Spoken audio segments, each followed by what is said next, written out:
alors vous considérez, même... Franck, qu'Israël fait le sale boulot pour le reste du Moyen-Orient, pour Non. les Émirats Arabes Unis, l'Arabie Saoudite, pour Non. l'Europe? Non, parce que moi, j'appelle pas un sale boulot. J'appelle ça le devoir de l'humanité. J'appelle ça un boulot, au contraire, formidable. C'est le boulot qu'aurait dû faire Sale tous boulot, les grands mais leaders. honorable. C'est pas un sale boulot, même si la guerre c'est sale, mais pas contre le nucléaire iranien, pas contre les gardiens de la révolution. Faut arrêter de dire c'est sale. Au contraire, c'est... Non, sale boulot dans le sens où des soldats peuvent mourir, on a vu qu'il y a plusieurs dizaines de civils qui sont morts, il y a beaucoup de blessés. Oui, dans la religion juive, vous savez, on dit quand quelqu'un veut te tuer, lève-toi et tue-le.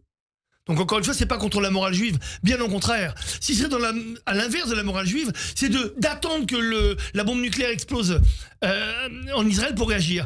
Donc on n'est pas dans une guerre préventive, c'est le mot qu'on entend beaucoup sur certains plateaux de télévision. Mais non, une guerre de survie, une guerre existentielle. Et ce qui me sidère, c'est quand on demande à Israël toutes les conditions et qu'on ne les demande pas ni aux Iraniens, ni aux Houthis, ni au Hezbollah, ni au Hamas, ni aux Syriens, ni à l'autorité, enfin la ligne d'autorité palestinienne. C'est qu'Israël, nous on doit être conscient pour tout le monde, responsable pour tout le monde. Quand on est victime, on doit être aussi un petit peu coupable, sinon ça va pas. Oh, j'ai envie de dire quelque chose qui ne se dit pas d'habitude, mais vous savez quoi? On vous emmerde. On vous emmerde.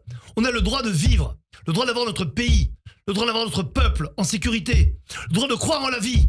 Et ceux qui ne croient pas en la vie et en notre mort, ben ceux-là, ce sont nos ennemis. Et nos ennemis, on va les éliminer.